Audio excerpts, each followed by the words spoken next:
Capítulo 5. Rick partiu. Ela me encontrou, eu tava por aí num estado emocional tão ruim, me sentindo muito mal, perdido, sozinho, errando de bar em bar, procurando não achar. Conforme dito no capítulo anterior, abandonei uma profissão consolidada para ir atrás do que eu sempre sonhei. Isso me exigiu bastante coragem. Mudar de cidade, sofrer preconceitos e julgamentos. Afinal, fazer artes cênicas é coisa de vagabundo, não é? Fora o estigma de que no teatro só rola putaria e droga. Mal sabem que isso acontece em outros lugares, inclusive nas instituições que prezam pela moral e os bons costumes. Nem preciso mencionar, certo? Quando comecei o curso de artes cênicas, eu vi que ali era o meu lugar. E eu me apeguei por aquela atmosfera. Afinal, tive a opção de fazer doutorado em outra cidade. Mas eu enchi o peito de coragem e falei que se fosse para sofrer, que seja por algo que eu realmente gostasse. Conheci pessoas fantásticas, desde colegas até professores. Eu me descobri uma pessoa intensa, alguém que vê beleza nas pessoas que beirava a uma paixão. 2 colegas de turma despertaram esse sentimento, um homem e uma mulher. Mas isso não quer dizer que eu queria algo com eles. Da mesma forma, senti isso por 2 professores. E como já havia sido professor anteriormente, tive uma facilidade de criar vínculos com a sua grande maioria. Porém, um deles é o protagonista desse capítulo, o Rick. Caros ouvintes, um fato inédito ocorrera. Ao contrário dos outros protagonistas, dessa vez eu não senti interesse quando bati o olho em Rick. E olha que eu saio me encantando por qualquer pessoa que eu vá trocar olhares nas ruas, mas com o Rick não aconteceu. E ele não tinha nada de errado. Acredito que a minha experiência com o Ian, juntamente com a outra relação que estava ocorrendo naquele momento, tenha me reverberado um desinteresse em conhecer novas pessoas. O Rick era um jovem de 26 anos de idade, pele clara, estatura média alta, barba grossa e muito educado. Suas aulas me despertavam um sentimento de tremenda periculosidade. As técnicas da disciplina de circo exigiam que você saiam da zona de conforto. E por eu nunca sair fora do chão, estar no alto de uma corda ou ficar no colo de alguém era o pior dos meus pesadelos acordados. Eu chegava a suar frio demasiadamente de tamanha apreensão. Então, me aproximei do Rick para compartilhar as sensações que a sua disciplina me despertava. Conhecendo o Rick, passei a ficar fascinado por estar diante de um jovem criado na periferia que era dono de uma sensibilidade fora do normal, que ele nem se dava conta disso. Eu me enxerguei naquele sujeito. Tínhamos tantas coisas em comum que foi inevitável o surgimento de uma amizade. Naquele momento, era amizade. Os 2 primeiros meses de aula me despertaram diversos sentimentos que são indescritíveis. E a presença do Rick foi fundamental para isso. Ela demonstrou tanto prazer de estar em minha companhia. Eu experimentei uma sensação que até então não conhecia, de se querer bem, de se querer quem se tem. Um dia estávamos ele e eu sentados trocando as nossas experiências pessoais e tivemos um momento para expressarmos as nossas vulnerabilidades. Ele, bissexual assumido, lamentou sentir que existia uma gritante diferença na sua forma de se envolver com homens e mulheres. Segundo ele, um flerte era algo primordial para se relacionar com alguém, mesmo que seja um sexo casual. Ele vivia isso com as mulheres, mas com os homens não. E isso o deixava muito frustrado, porque ele queria viver isso sem distinção de gênero. Acredito que ali eu me encantei pelo Rick. Para uma pessoa que já viveu situações no qual você se sentia uma boneca inflável nas relações homossexuais, conhecer alguém que demonstra exatamente o pensamento que você acredita em alguém para se relacionar foi de me encher os olhos. Contudo, eu comecei a me sentir confuso, Tive bastante dúvidas para entender o que era o que eu estava sentindo. Já me ocorreu de achar que eu estava apaixonado por alguém, quando na verdade era um encanto fraternal por mera identificação. Ela demonstrou tanto prazer de estar em minha companhia. Eu experimentei uma sensação que até então não conhecia, de se querer bem, de se querer quem se tem. De certa forma, encarei o meu crush por Rick como uma grande brincadeira. Afinal, eu sou apaixonado por 74 pessoas ao mesmo tempo. E eu achava que o Rick também tinha esse direito de estar nessa lista, mesmo não possuindo desejo sexual por ele, igual foi com Caleb. Inclusive, os dois fazem aniversário no mesmo dia. Que coincidência. E eu nem passei a esconder isso do Rick. Falava na alta e ele sempre ria dizendo que eu o colocava em um pedestal. So don't forget it. It's just a silly phase I'm going through. Um dia, abertamente, disse com todas as letras que tinha um encantamento. E a resposta dele foi o maior alívio que eu senti na vida. Sou encantado por você, mas eu te vejo como o melhor amigo.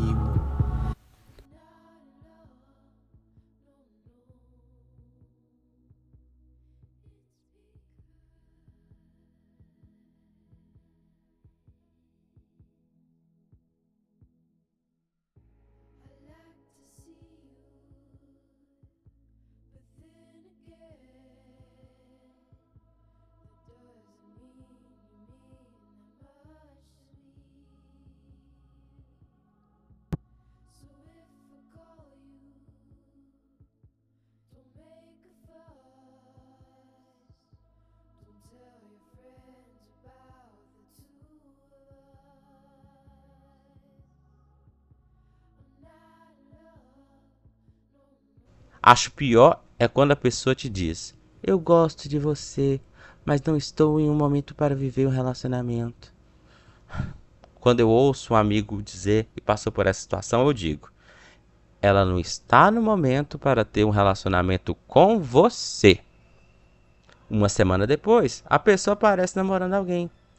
Essa é a vida. E não devemos nos sentir mal quando isso acontece.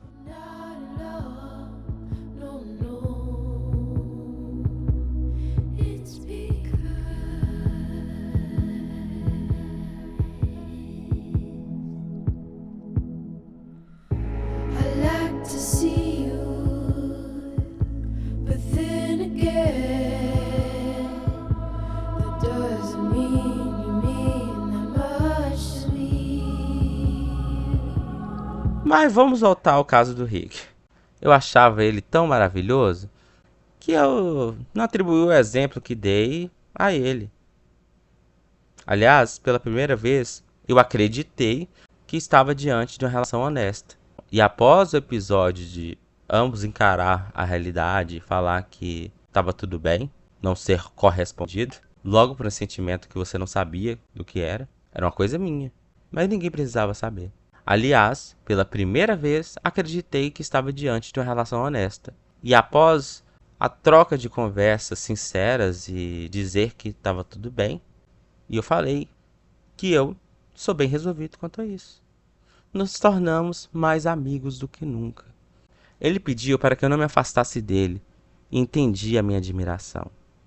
Até confidenciar um ao outro as histórias das nossas paqueras. Trocávamos conselhos amorosos e sexuais. Ele prometia nas conversas que um dia iríamos nos beijar. E eu brincava muito dizendo que nossa história só funciona se a gente não ficar. Porque no dia que a gente se beijar, perde a graça. Muita gente deve achar uma loucura da minha parte, mas o tempo me ensinou que podemos viver de tantas formas que fogem do padrão. Eu não era o mesmo de que quando me envolvi com o Caleb.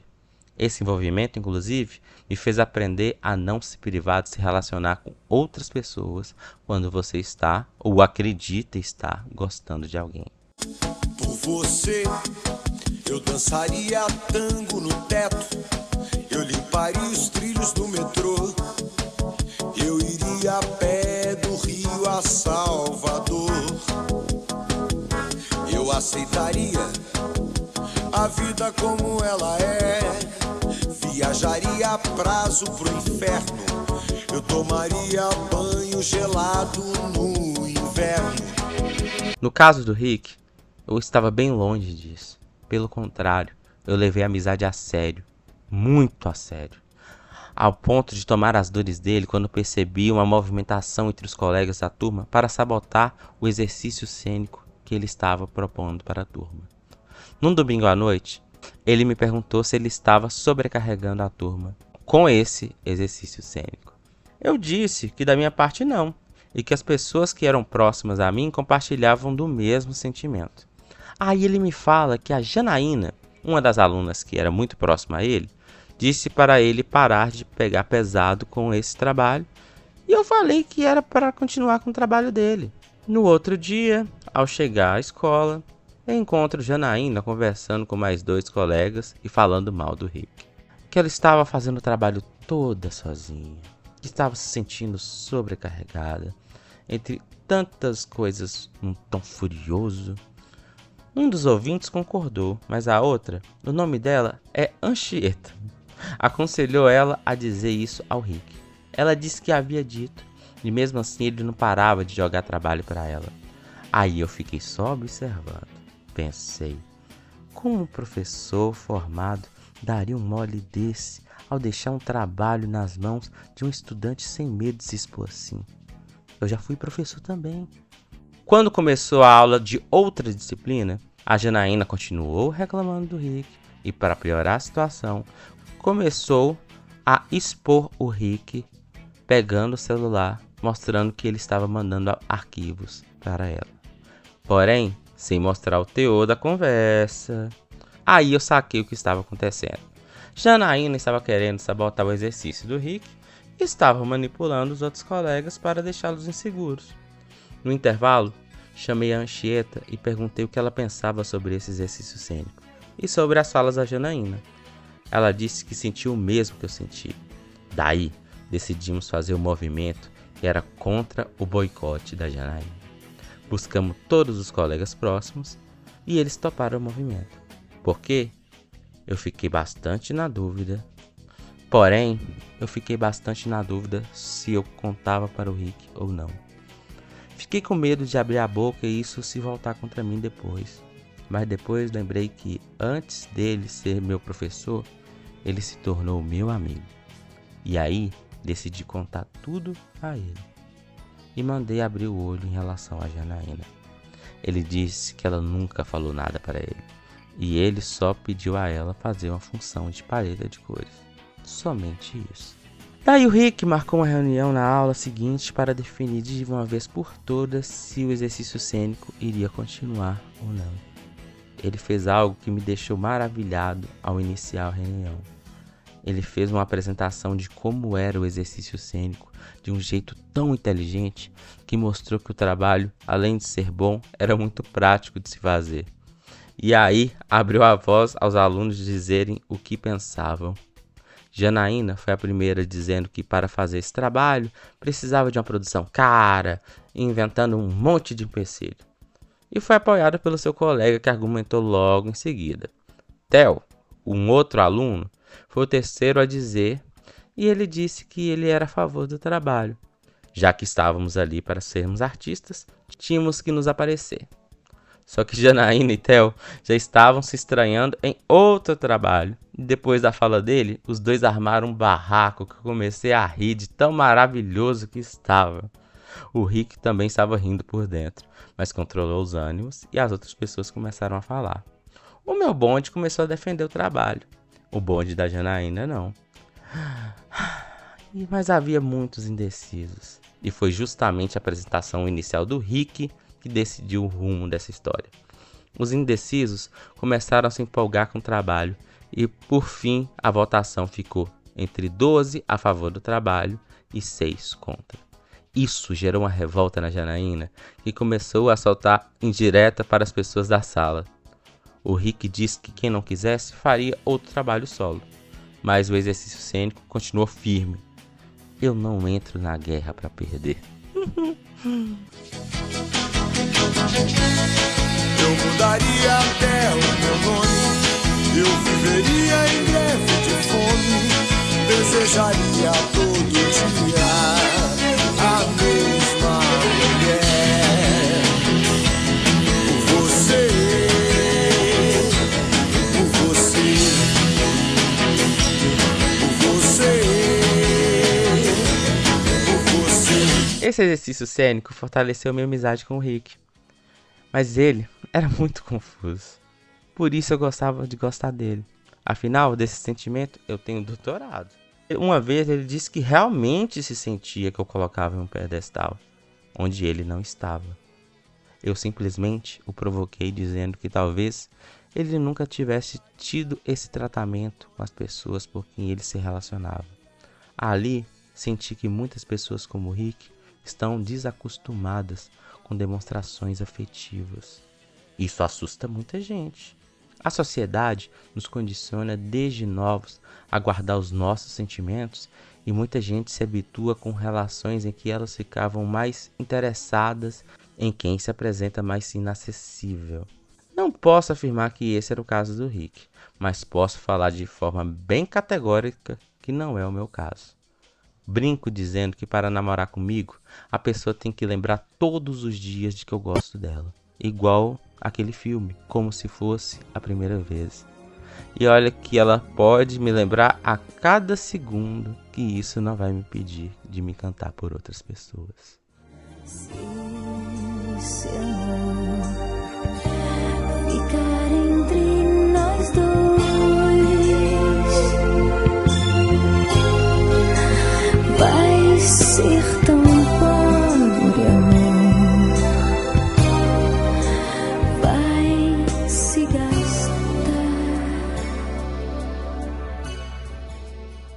Falando em se relacionar com outras pessoas, o Rick é adepto ao relacionamento não monogâmico. E falando sobre esse assunto, admitir ser poliafetivo, porém achava mais cômodo estar em um relacionamento monogâmico, porque eu acredito que dou muito trabalho para o parceiro. Diversas vezes, alguns ficantes de balada tiveram crise de ciúmes em virtude da minha transparência em não disfarçar quando eu acho uma pessoa bonita. Isso sem contar na minha impulsividade de fazer as coisas quando rola a oportunidade. Mas o Rick me colocou na parede e afirmou que eu deveria pensar no que eu quero em um relacionamento e não no que o outro pensa. O infeliz realmente estava bastante certo. Neste tempo, ele começou a se relacionar com uma moça chamada Paulina. Dizia que eu iria gostar muito dela. E eu comecei a torcer por eles dois. Brincávamos até em formar um trisal. 2 semanas depois, ele me convidou para o aniversário dele. E ele iria comemorar com a Paulina, pois a mesma fazia aniversário na mesma semana. Quando fui lá, conheci os amigos dele e a Paulina. Conversei com todo mundo, menos com ela. Ela estava completamente esquisita comigo. Perguntei se ela estava bem e ela disse que estava de ressaca, mas não trocou uma palavra sequer comigo. Ali, eu achei estranho. Aliás, achei estranha a relação dos dois. Os dois estavam juntos, mas se evitavam. Convidaram as 2 famílias para comemorar e nenhum interagiu com a família do outro. Eu era mais genro da mãe do Rick do que a própria Paulina. Depois que a festa acabou, ele e eu fomos para uma outra festa e ele veio me perguntar o que achou da Paulina. Aí eu soltei umas verdades a ele. Disse que eu nunca vi uma relação tão esquisita quanto aquela e que eu tinha muita pena dela em se sujeitar àquela situação. Ainda afirmei que se alguém fizesse com minha família o que ele fez com a família da Paulina, eu não olharia na cara dele. Pois eu poderia ter 74 sogras, mas todas iriam se sentir a melhor sogra do mundo. Nenhuma precisa saber da outra, óbvio, né? Alguns dias depois, lembrei da reação da Paulina. E aí, perguntei diretamente a ele se por acaso ele havia dito sobre mim a Paulina. E ele disse que sim. Aí eu confirmei o que eu pensava. A cara fechada era puro ciúme. Achei aquilo bem desnecessário da parte dele, pois criou um clima de rivalidade desnecessário. E o relacionamento com Paulina não vingou, hein? Faltando um mês para a disciplina do Rick finalizar, resolvi tratar traços de apego evitantes construídos desde a infância me fazia reprimir as minhas emoções e que eu escondia das pessoas a minha verdadeira essência. A primeira atividade que minha psicóloga fez era passar um tempo cuidando de mim, focado em mim. De fato, sempre cuidei de todo mundo, mas nunca pratiquei o autocuidado. Em resumo, eu deveria flertar comigo mesmo por algumas semanas. Incrivelmente, este processo começou a ficar muito visível aos olhos das pessoas. O meu jeito de andar mudou, a minha respiração, minha pele, até o modo de falar ficou outro. Muitos amigos notaram a diferença, inclusive o Rick. Ele passou a me elogiar com mais frequência. E nada melhor do que você ouvir da pessoa que você gosta que você esteja lindo. Mas eu estava lindo, era para mim, e não para ele. Ficar momentos consigo mesmo te faz perceber que você é o seu bem mais sagrado e que se alisar, passar a mão no rosto e no corpo, te faz entender o quão você merece ser cuidado. Se um dia um relacionamento acontecer, não merecemos menos do que isso. Por causa disso, foi inevitável o distanciamento entre o Rick e eu. Eu estava tão focado em mim que eu já não tinha ciência do que acontecia na vida dele. Uma vez eu demorei para responder uma mensagem dele por 3 dias. Eu estava fazendo coisas inéditas que mal olhava o celular. Eu já me acostumei a esquecer tudo que vai, deixa o gosto, deixa as fotos. Quanto tempo faz, deixa os dedos, deixa a memória, eu nem me lembro. Decidi roteirizar que após o exercício cênico, eu iria me afastar do Rick para simbolizar o fim de um Bob que quer começar novas relações. Já não acredito mais que as pessoas serão eternas em nossas vidas. E o mais fantástico do mundo é que você vai conhecer todo tipo de gente. Da mesma forma que elas vêm, elas se vão. E o Rick representaria sempre a última pessoa que faz parte do meu comportamento autossabotador. E que bom que foi com ele. Tinha que ser com ele. Espero que a minha convivência tenha dado um gatilho nele para se acostumar com a ideia de se colocar no seu próprio pedestal. Pois agora me coloco no meu próprio pedestal. Não sei o que o destino reservará pra gente. Pode ser que sejamos vizinhos de pedestais lá de cima. Vamos tomar algumas cervejas e talvez aconteça. Essa certeza nunca saberemos. A única certeza que eu tenho é que de agora em diante vou lutar para as minhas acrobacias amorosas me façam subir o mais alto possível sem medo de cair. Viver se equilibrando numa corda bamba faz parte do show da vida. Cuspir fogo é necessário para não guardarmos nada dentro de si. E a vida é a melhor palhaçaria que existe. E isso é tudo culpa do Rick. Ele não é digno de um pedestal? Só que no dia do exercício cênico, onde eu iria concretizar o meu plano de findar a relação com o Rick, as coisas não saíam como esperado. E isso me fez escrever mais um capítulo. Rick, parte 2. Fica o rosto, ficam as fotos.